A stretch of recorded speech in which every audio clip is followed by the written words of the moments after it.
সাক্ষী কোথায় পাবে? সাক্ষী তো নাই। টাকা দিয়ে সাক্ষী ক্রয় করলেন, টাকা দিয়ে সাক্ষী ক্রয় করলে সত্যটারে মিথ্যা মিথ্যাটারে সত্য বানাইয়া অনেক নিরপরাধ মানুষকে শাস্তি পাওয়াইয়া দেয়, ঠিক না? এটা বিগত আমাদের বাংলাদেশে হয়ে গেছে। হাজার হাজার নিরপরাধ আলেমদেরকে, হাজার হাজার নিরপরাধ নেতাদেরকে, হাজার হাজার নিরপরাধ মানুষদেরকে মিথ্যা সাক্ষী দিয়া সত্যটারে মিথ্যা বানাইয়া মিথ্যাটারে সত্য বানাইয়া জেলখানায় আবদ্ধ করিয়া শাস্তি দিয়েছে। কথা কোন ঠিক কিনা?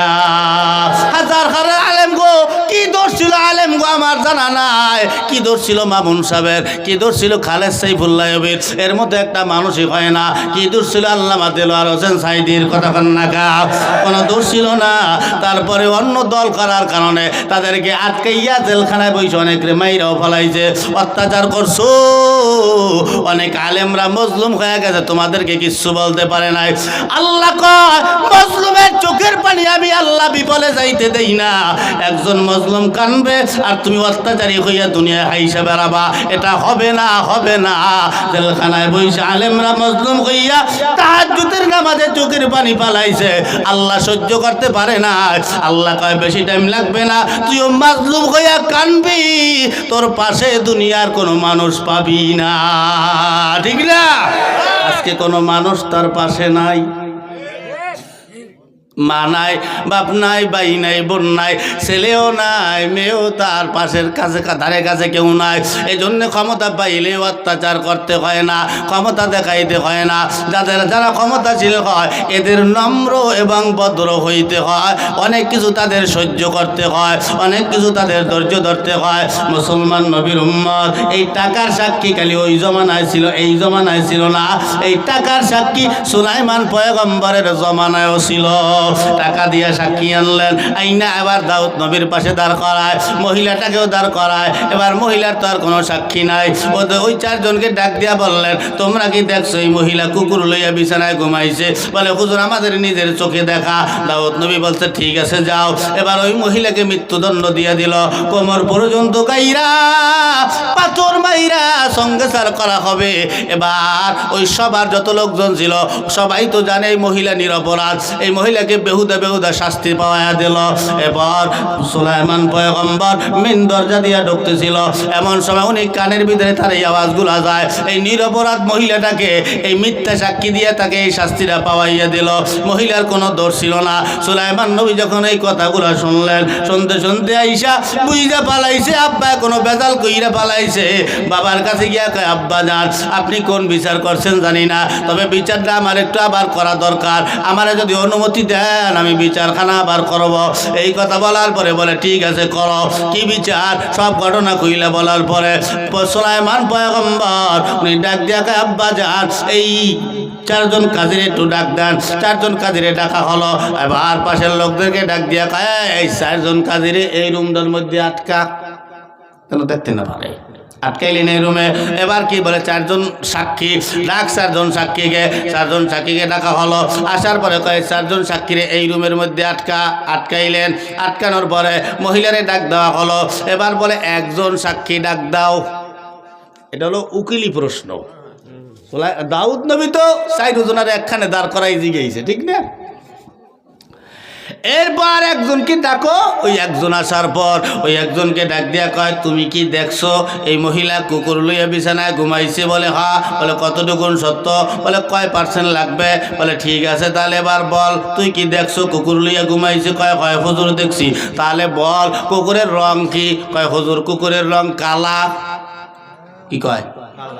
ও তো দেখে নাই, এর লিগে শর্টকাট উত্তর দিয়ে দিস। দেখা থাকতো তাহলে চিন্তা ভাবনা হইতে। এত দেখে নাই, আমরা তাদের দেখি না, এই জন্য ওই জিনিস টাস করে মানুষ উত্তর দিয়ে দেয়। ও তো দেখে নাই, টাস করে কয়ে লাইছে কালা, একটা হইলি ও তার বোঝদারে নাই। একই দুনিয়াতে সব থেকে কঠিন জায়গা হলো ইন্টারভিউ। কথা কর না কা, এখন ইন্টারভিউ দিয়ে বাইরেইলে আর এখন জিগে না ভাই কি জিগে একটু কথাই কি জিগে না, কিন্তু কোনো কায়দা নাই, কঠিন। আমি ওর থেকে বেশি শিক্ষিত, কিন্তু তারপরেও ওদের কী জিগেইবে, কোনটা জিগেবে ঠিক তো নাই। আমি যা পড়িয়েছি ও না জিগে অন্যটা জিগে। আমি পড়িয়েছি মাটির উপরেরটা, ও জিগেছে মাটির নিচেরটা, তা কী কবা, কোনো কথা নাই তো, ঠিক না? তো কঠিন ভয়ঙ্কর জায়গা। এবার ওই ওই ওই ওই ডাক দিয়ে জিগাইলেন কুকুরের রং কেমন, কয় কালা। আরে এই পিছনের রুমে আটকা, বোঝানো হয়নি যাইতে না পারে, জিগেই ডাকলেন আর একটারে, দেখি আয় তুই কি এই মহিলা কুকুর নিয়ে বিছানায় ঘুমাইতে দেখছো? বলে হ্যাঁ দেখছি। বলে বল কুকুরের রং কেমন? কয় হুজুর কুকুরের রং সাদা। মিলে গেছে না, ভেজালের মধ্যে ভরিয়ে গেছে। এই তো ভেজাল। দাউদ পয়গম্বর মিডি মিডি হাসে আর ছেলের বিচারগুলা দেখতেছে যে আমার ছেলে তো ভালোই বড় হয়ে গেছে। এরপরে চারজনরে ডাকলেন, চারজন চার কালারের রং বলছে। এবার ডাক দিয়ে আব্বা যান আপনি কি বিচার পাইছেন? এবার আপনি বিচার কইরা দেন কি কোনটা করবেন। এবার মহিলারে খালাস দিয়া কয় মহিলা তুমি যাও, সমস্যা নাই, বিচার আমি করতে আছি।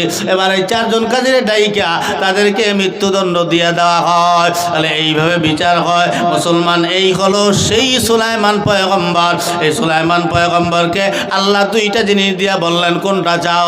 সুলাইমান পয়গম্বর বলে আল্লাহ কোনটা দ্বারা তোমারে পাওয়া যাবে, ইলম না সম্পদ? আল্লাহ বলে আমাকে ইলম দ্বারা পাওয়া যাবে। সুলাইমান পয়গম্বর বলে আল্লাহ তাহলে আমাকে ইলমের ব্যবস্থা। খুশি হইয়া আল্লাহ পাক সুলাইমান নবীকে খুশি হইয়া ইলম চাওয়ার কারণে পাশাপাশি তাম দুনিয়ার বাদশাহীও সুলাইমান নবীকে আল্লাহ দান কইরা দিছে। সুবহানাল্লাহ, এত বড় বাদশাহী আল্লাহ পাক এই বাদশাহী দিয়া সুলাইমান নবীকে একটা তক্তা দান করছিল। চেনেন তক্তা? হুজুর শোনেন নাই? সুলাইমান নবীর তক্তা ছিল বিশাল তক্তা, এরকম ছোট তক্তা না, এরকম যে বইছেই শেষ। যেই তক্তার ভিতরে 600 চেয়ার ছিল, 600 এরকম সিংহাসন ছিল 600। এই 600 চেয়ারের ভিতরে 300 চেয়ারে বসতেন 300 ইমানদার জিন, আর 300 চেয়ারে বসতো 300 ইমানদার মানুষ। তার ভিতরে আর একটা দল ছিল, সেটা হলো পাখির দল। এই পাখিরা সুলাইমান নবীর কথায় তো হাওয়া বাতাসগুলা তার অর্ডারে চলতো। এই বাতাসে যখন সুলাইমান নবীর সিংহাসন উপরে উঠায় ফেলাইতো, ওই সময় ওই পাখিগুলা তাদের উপরে উপরে উঠতো আর ওই সিংহাসনে যারা ছিল তাদেরকে ছায়া দান করতো। এই সুলাইমান পয়গম্বর এই তাম দুনিয়াটা গড়তে কত বছর সময় লাগবে জানেন না? উনি 12 দিনে তার সিংহাসন লইয়া তাম দুনিয়াটা ভ্রমণ করতেন, মাত্র 12 দিনে। কয় দিনে? মাত্র 12 দিনে। এখন তেলের গাড়ি তেলে চলে, হাওয়ার গাড়ি হাওয়া চলে, বিনা তেলে চালায় গাড়ি তক্তে সুলাইমান, মোরা সেই মুসলমান। ঠিক না? আমরা সেই মুসলমান। আমাকে আল্লাহও সেই লস অ্যাঞ্জেলেস খালি বলছিল যে ইসরায়েলকে বলছিল যে ফিলিস্তিনকে ধ্বংস করার জন্য যা সম্পদের প্রয়োজন হয় যুক্তরাষ্ট্রের সরকার আমেরিকার আমরা সব দিয়ে সহযোগিতা করব। আল্লাহ কয় তোরা সব দিয়ে সহযোগিতা করবি। মাজলুমের চোখের পানি আমি আল্লাহ কি মোটেও দেই না? আল্লাহ কয় কোনো বোম লাগবে না, তেল লাগবে না, আগুন লাগবে না, আমি বিনা বোমে বিনা তেলে বিনা মেসের কাঠিতে বিনা গ্যাসে আমি আল্লাহ তোদের পুরো শহরকে জ্বালায় সারকার করে দেবো। নারিকেল গাছে আগুন ধরতেছে, তাল গাছে আগুন দইরা যায়, কাঁচা গাছে আগুন দইরা যায়, বিল্ডিংয়ে শুধু শুধু আগুন দইরা পুরো বিল্ডিং পুরা সারকার হয়ে যাইতেছে। পুরা লস অ্যাঞ্জেলেস শহরটা পুইরা সারকার হয়ে গেছে। সকালবেলার কোটি কোটি টাকার মালিক বিকালবেলা ল্যাংটা হইয়া রাস্তায় দৌড়াইছে। কথা কন না? ঠিক না? আমাদের সেই আল্লাহ এখনো ডাক শোনে, মাঝে মাঝে আল্লাহ দেখায়। এমন একটা সময় আসবে ওরা বোম মারবে, বোম ফুটবে না। ফিলিস্তিনের ছোট ছোট বাচ্চারা বোম্বাইরে উড়াই পালাইতেছে। বাচ্চাটার সামনে তার মা নাই, তার বাড়িটা ভেঙ্গে চুরে তসতস হয়ে গেছে, তার বাবার লাশটা পাশে বইরে রয়েছে, বড় ভাই নাই, বড় বোন নাই, সবার লাশ পড়ে গেছে। ছোট্ট বাচ্চারা দাঁড়ায় দাঁড়ায় একা একা কাঁদতেছে। আল্লাহ কি দেখে না? ছোট্ট একটা বাচ্চা বলছিল, ফেসবুকে ভাইরাল হয়েছিল যে আমি আল্লাহর কাছে গিয়ে সব বইলে দেব। কষ্টটা কোন জায়গায় লাগে কর? খালি বলছে আমি আল্লাহর কাছে গিয়ে সব বলে দেবো। নাবালক বাচ্চাটা কি বোঝে? ও কতটা কষ্ট লইয়ে বলছে। তাই আল্লাহ তাই সে আল্লাহ কই? আল্লাহ দেখে না? কাল পুইরে সারকার করে দিয়েছে। এত সহযোগিতা করবি? তাম দুনিয়া ফুরিয়ে গেলাম আমি। আমার এবাদত কেউ না করলেও ওই দল মারিয়ে ফেলামো, এবার আর এক দল আমার এবাদত করার জন্য তৈরি করবো। আল্লাহ কয় এই কথা কর না? ঠিক না? কষ্ট হইতে আছে, হ্যাঁ খারাপ লাগতে আছে, চলবে? যুবকরা ইতি আছে নাকি? নবীর মহব্বতে বসতে রাজি তো? বাজে কয়টা? 10:37। মাহফিলের সভাপতি কিনা? ওই আমরা কন রাত কয়টা পর্যন্ত চলবে? না, কি তেলের মেশিন লই উঠছি আমি, তেল ঢুকেই ছাড়িয়ে দিলেন চলতে থাকবে। আপনাকেও যেন কষ্ট না হয়, আমারও যেন কষ্ট না হয়, ঠিক না? ওই হারা রাত তো সব পাবলিকই কয়, হাজার হাজার জনতা কয় কতক্ষণ লোক সারা রাত বই রয়েছে, তোমরা থাকবে আমি যাবো গিয়া। অল্প সময় 11টা 11:30 চালাই দিই নাকি? হ্যাঁ, যেন আপনাকেও কষ্ট না, আবার ফজরের নামাজ না পড়লে আর একদল দোকানে বই খসা মারবে, কি ওয়াজ নিলে দি কি কথা কর না গা ওই বেড়ে না তো ওয়াজ শুনেছি তোর কি, তুই তো যাও নাই। হ্যাঁ, এই নি সত্য কথা কইছে, কথা এইটাই কারেক্ট যে নামাজি ও কিসের চাচা জান কই কি যাইও না যাইও না চাচা গো, ঠিক না? প্রস্তাবে ধরছে মনে হয় নাকি? যাইয়েন না। এই মুসলমান, এবার আমার দিকে লক্ষ্য করিয়া তাকাও।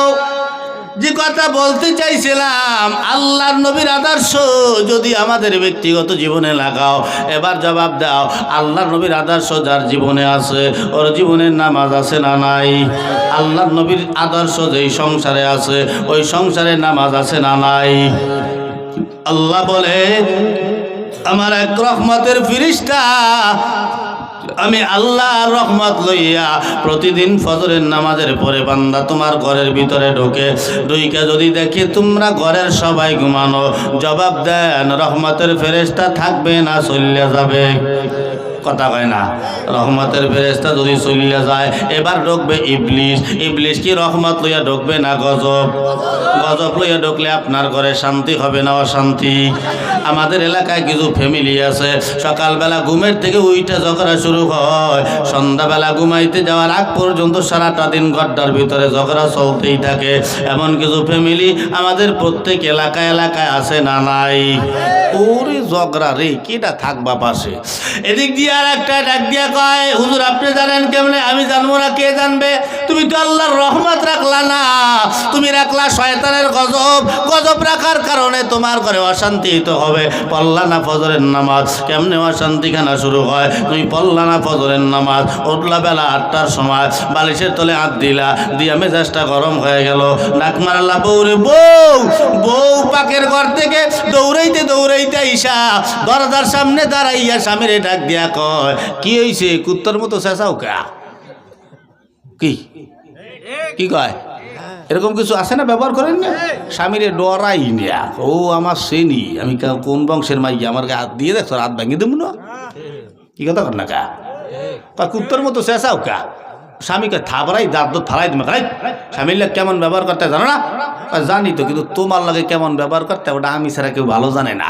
এর চাইতে ভালো ব্যবহার তোমার লাগে আর আমি করতে পারবো না। স্বামী বেচারা মানুষ নিয়ে আর কি খাবে? যা যা করছো ভালোই করছো, এখন কোয়া তোর পোলা কই? কয় পোলা পোলা দিয়ে তোমার কাম কি? বলে তোর পোলা সামলাস। বলে ক্যা? কয় আমার বালিশের তলে বিড়ির প্যাকেট দেখি না। নিছে কিটা? কয় তোর পোলা ছাড়া নেবে কিটা? কয় তুমি খাওয়া ছাড়তারো না? তুমি খাওয়া ছাড়লেই তো আমার পোলা লইয়ার ঝগড়া করা লাগে না। তুমি বালিশের তলে বিড়ি রাখবাও না আর আমার ছেলে নেবেও না, তোমার লাগে ঝগড়া বাজবে কোথায় দিয়া? তুমি খাওয়া ছাড়িয়ে দাও, তুমি ভালো হয়ে যাও, আমার পোলার লইয়া অত চিন্তা করা তোমার লাগবে না। কি কথা কর না? ঠিক না? এরকম বহু ছেলেরা আছে, বাপের পকেট থেকে টাকা পয়সা, বিড়ি, সিগারেট, গাঁজা, মদ যা পায় সব সাফা করিয়ে ফেলায়। কি কথা কর না? ঠিক না? সিগারেট খায়। এই সিগারেট হলো নেশার প্রথম ধাপ। এই সিগারেট থেকেই তো গাঁজা খাওয়া, ফেন্সিডিল খাওয়া, এটা খাওয়া, ওটা খাওয়া। আগে তো নেশার নাম কইলে চেনা যাইতো, এখন নেশার নাম চেনাও যায় না। আপনি যে চেনবেন, কিভাবে চেনবেন? নেশার নাম রাখছে বাবা। হ্যাঁ, কি নাম? বাবা। এরপরে নাম রাখছে ডাইল, তোরে খামু গাইল। এই যে আছে না? আপনার সামনে নেশা আনাইতে আছে। কেমনে আনায় জানেন? আপনি যেন না বুঝতে পারেন, এর লেগে পাশের বন্ধুরে ডাক দিয়ে বললে দিতে আছে যে বন্ধু ওই আসার সময় আব্বারে লইয়েস। কি কয়? আসার সময় আব্বারে লইয়েস। আর বাবা ওটা বা কইলে তো আবার চিনে লাগবে না, কারণ বাবা তো আমার চিনে ভালাইতে আছে। এরপরে অনেক যুবকরা জোতার গামও খায়, মদ খায়, ফেন্সিডিল খায়, এরপরে ট্যাবলেট তো ডাক্তারি ট্যাবলেট কত ট্যাবলেট আছে, কোন ট্যাবলেট খায় কেটা জানে, ঠিক না? এই খাইয়া জীবনটারে তস্তস করিয়া ফেলাইতে আছে। কে এগুলা খাও কা? এগুলা খাওয়া ভালো না, নিজের জীবন নষ্ট করো কা। তাহলে আসেন এবার আমারে জবাব দেন, ইবলিশ আমাদের শত্রু না বন্ধু? সবাই কয় না ইবলিশ আমাদের শত্রু। কেমন শত্রু শুইনা লাও। আল্লাহ পাক আদম নবীকে সৃষ্টি করার পরে আল্লাহ পাক সবাইরে ডাক দিয়া বললেন উসজুদ, তোমরা সবাই সিজদা দাও। সবাই সিজদা লুটে বলল ইল্লা ইবলিস, খালি ইবলিস সিজদা দিল না। আল্লাহ পাক বললেন কিরে ইবলিস কেন সিজদা দিলি না? আল্লাহ ইবলিস ডাক দিয়া বলে আল্লাহ আমি হইলাম আগুন আর হলো মাটি, এতটুকুনের কারণে আমি আল্লাহ সিজদা দিলাম না। আওয়াজ দিয়া কয় আল্লাহ। আল্লাহ পাক বলে লানাতুল্লাহি আলাল ইবলিস, আমি আল্লাহ তোরে লানত দিয়া দিলাম, তুই ধ্বংস হয়ে গেলি। জান্নাত তোর জন্য হারাম, জাহান্নাম তোর জন্য ওয়াজিব, তুই মরদুদ শয়তান হয়ে গেলি। আজকের পর থেকে তুই আর জান্নাতে ঢুকতে পারবি না। ইবলিস মনে মনে রাগ করিয়া ফেলাইলো। আল্লাহ সামান্য একটা মাটির বনি আদমের কারণে আল্লাহ আমাকে জাহান্নামী বানায় দিল, এটা কিন্তু আল্লাহ তাআলা ঠিক করলেন না।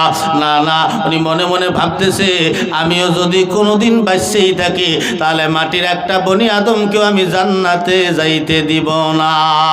মনে মনে ভাবতে ভাবতে মুখ প্রকাশ করিয়া ফেলাইলেন। আল্লাহর আওয়াজ দিয়া গো আল্লাহ গো, যাওয়ার যেহেতু জান্নাত থেকে বের করিয়াই দিছো, যাওয়ার আগে আগে আল্লাহ আমি আপনার কাছে কিছু চাবো, আপনি আল্লাহ কি আমাকে দিবেন? আল্লাহ বলে মন ভালো আছে, কি চাবি চা, আমি আল্লাহ তোরে দিয়ে দিব। এই কথা বলার পরে ইবলিস ডাক দিয়া কয় সুযোগ পাইয়া আওয়াজ দিয়া বলে আল্লাহ আমারে কিয়ামত পর্যন্ত হায়াত দাও। আল্লাহ বলে দিলাম কিয়ামত পর্যন্ত হায়াত। এবার আল্লাহরে ডাক দিয়া আবার জিগায় আল্লাহ গো আমি কিয়ামত পর্যন্ত হায়াত কেন নিলাম? আপনি আল্লাহ কি তা জানেন?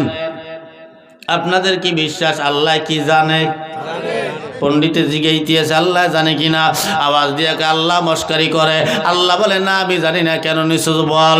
আওয়াজ দিয়া কয় আল্লাহ আমি যেহেতু জাহান্নামী হইয়েই গেলাম, কিয়ামত পর্যন্ত হায়াত নেওয়ার মানে হলো তোমার, আমি যেহেতু জাহান্নামী হইলাম এই বনি আদমের কারণে আমিও পাল্লা লাগাইলাম, তোমার একটা মাটির বনি আদমকেও আমি জান্নাতে যাইতে দিব না।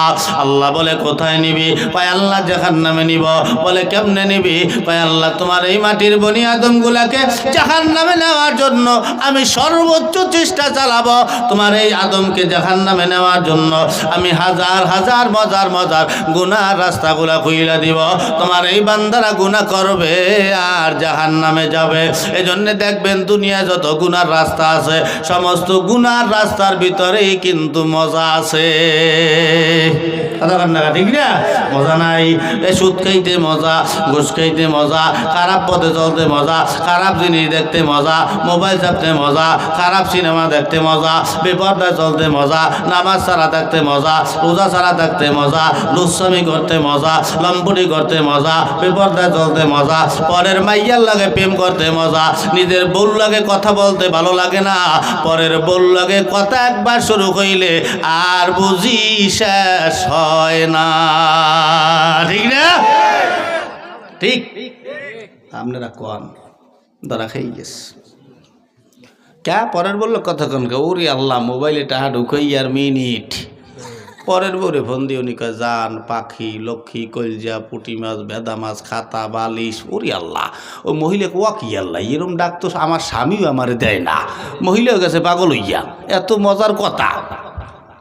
এরকম একদল স্বামী আছে না, পরের বাড়ির বউরে জান, পাখি, লক্ষ্মী কলজা বলাইয়া ঘরে আইয়া নিজের বউর লগে কুত্তার মতো ছটাং ছটাং মেজাজ দেখায়। কি একদলের স্বামী আছে না, ভাতে লবণ হয় না হেলেকে বউ ধরিয়ে মারে, তরকারি ভালো হয় নাই কি একটু পানি বেশি দিয়ে লাইছে এজন্য বউরে ধরিয়ে মারে, ঘরে দরজা আটকে পিডে আর আব্বা কইলে কোনো সারাসারি হইবে না, তোরে পিডেই সবাই ফেলাইতে আছে। ক্যা মারো? কে তুমি রাইন্দে খাইয়ে দেখছো?